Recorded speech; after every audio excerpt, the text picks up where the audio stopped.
Selamat malam, 1 jam lebih dekat kembali bersama saya Ira Kusno. Dan kalau Anda mendengar lagu yang fenomenal, segera berikut ini Anda akan dapat tahu siapa tamu 1 jam lebih dekat untuk malam ini. Badai pasti berlalu. Kini semua bukan milikku. Musim itu telah berlalu.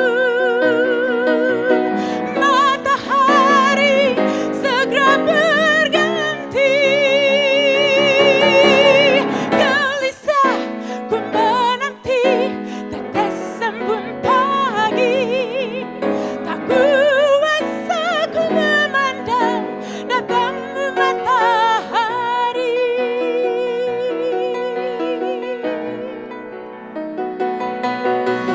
Kini semua bukan milikku.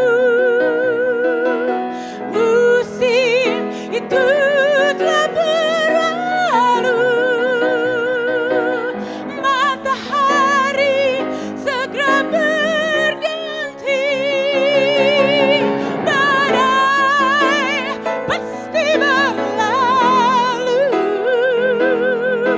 Badai pasti berlalu.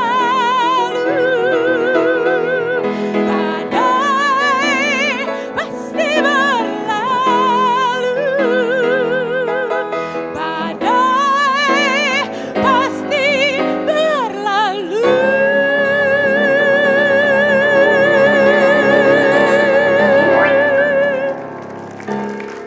Berlian Nutauruk.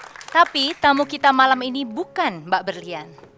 Segera Mas Sugeng Waluyo Jarot alias Eros Jarot.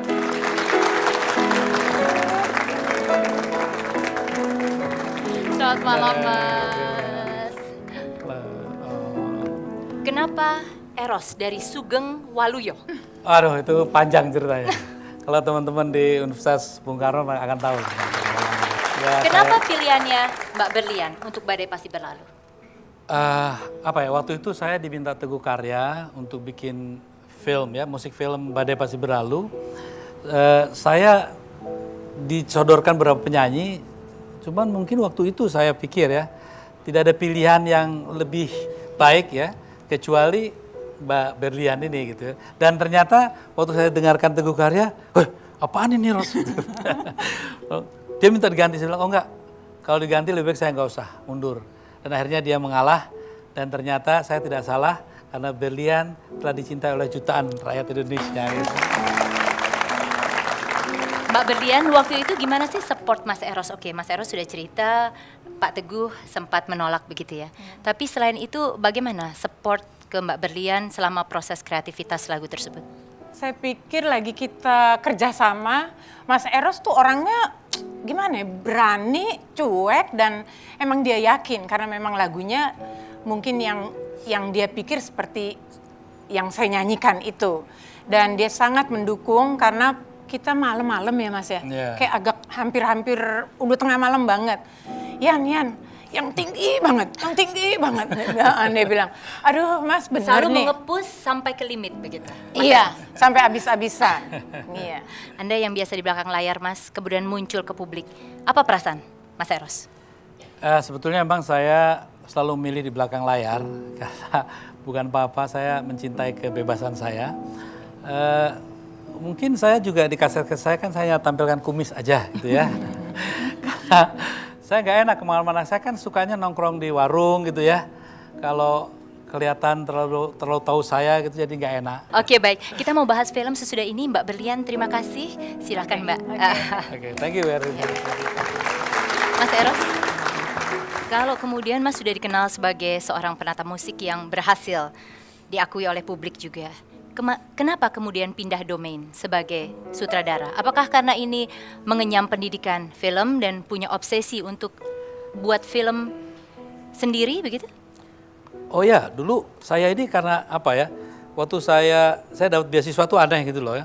Saya tanya waktu itu di ketua British Council ya yang ada di Jakarta.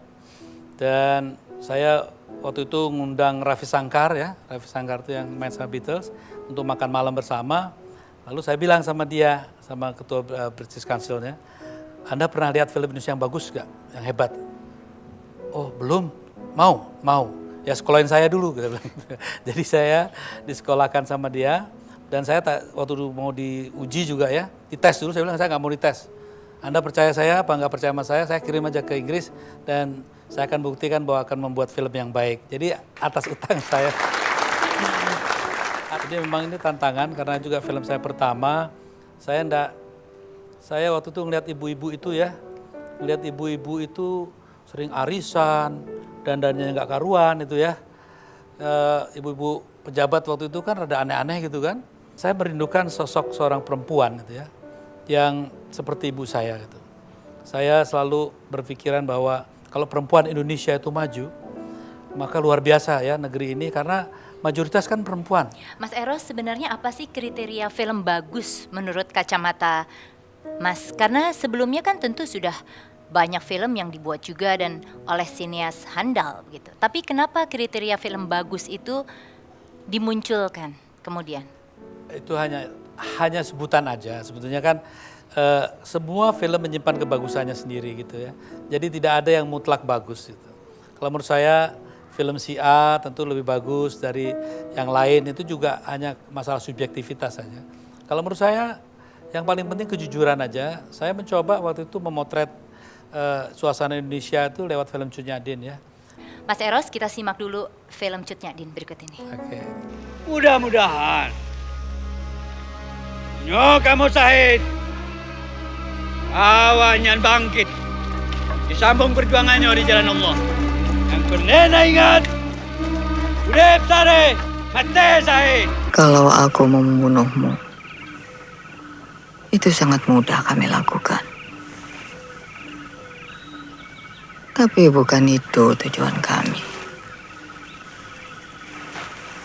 Apa yang kalian inginkan dari diriku? Seharusnya kalian malu mengotori negeri ini. Katakan itu pada pemimpin kalian. Sekarang kau boleh pergi, anak muda.